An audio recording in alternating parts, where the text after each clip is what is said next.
Hello, my little junior geologist.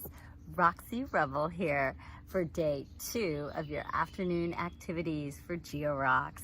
I am so excited again to be here, but before I get started, I have to kind of apologize for yesterday. If you watched the video at the very end, I kind of just ended abruptly.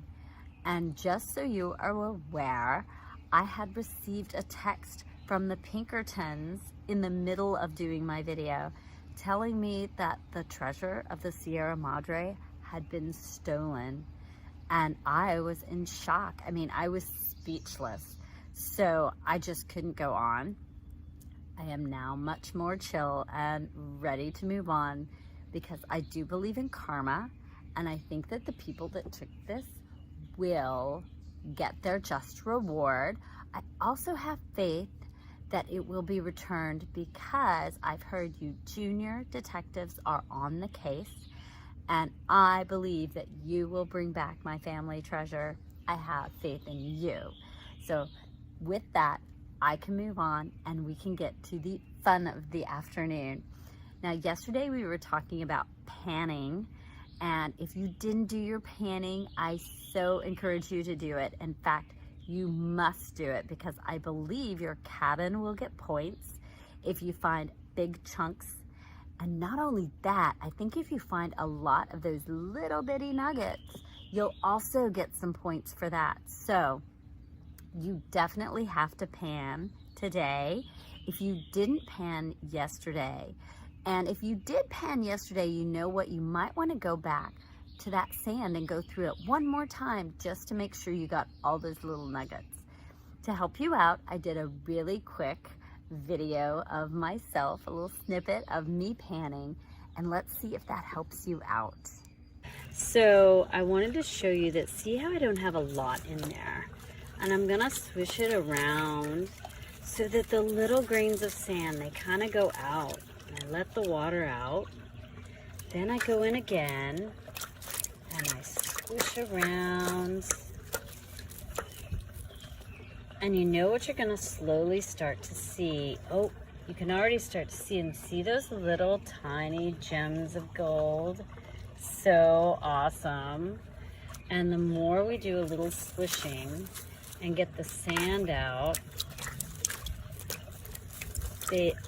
just like in life, things become clearer if you take your time, and then you can just go in and pick those little dudes out. There have got to be at least 15 of those little rocks in there. So I hope you were lucky too with your panning. If you haven't done it yet, go for it. Oh, looky there. See? It pays off to take your time. Okay, so those are just some extra techniques you can use when you go panning. And I encourage you to go panning when you go on a hike, if you're by a river or a lake or even at the beach. If you take your little pan, you could try panning there, and maybe you could find a cool stone or some sea glass or a shell, and it can be really fun. So do more panning. And don't forget to put all your gold nuggets in a safe place until you can tell your cabin or show your cabin what you discovered. Okay, moving on. Today, your big project is your box. Yesterday, you should have put a base coat on. Today, if you need to touch up your base coat, if you can still see some of the words, maybe you need a second layer of base coat. Perfectly fine. Go ahead and put that on and make sure you let it dry. And remember all the rules of painting. Make sure your parents know you're painting. Get in a safe place. Make sure you rinse out all your brushes afterwards and wash your hands and let everything dry. If your base coat's done and you're happy with that, you're ready for detailing. So you can take your Q-tips. You can take a paintbrush if you have it. You can even, if it's okay with your parents, use Sharpies or markers, but I encourage paint because I think you can be really creative with it. You see right here, I just painted some purple, did dots with those Q-tips. I even made some flowers with the Q-tips. They are so great.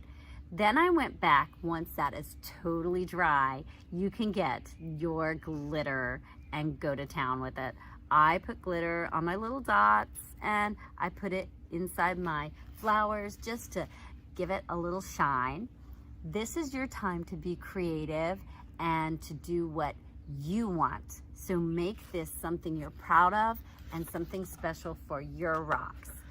So while that is drying, you can also be thinking.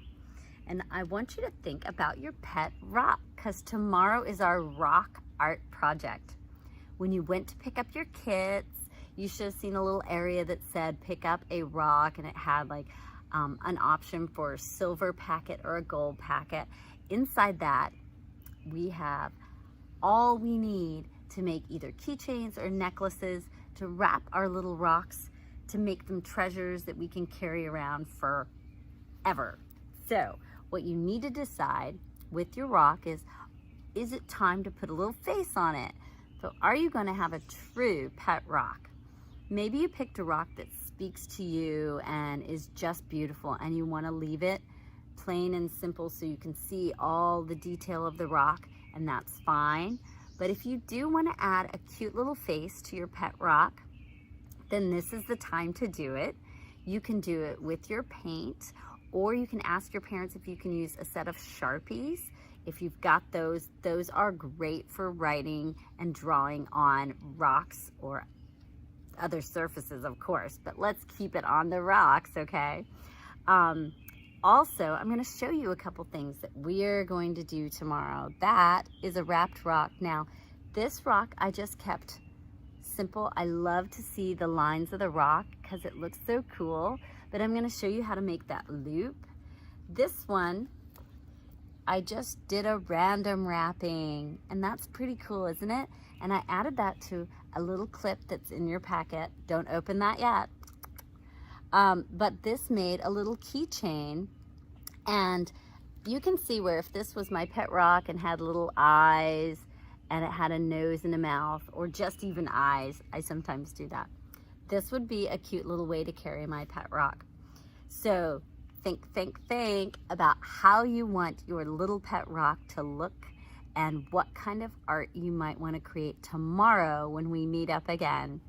But for now, go paint that beautiful box and have a fabulous afternoon and solve that crime for me, okay? I know you can do it.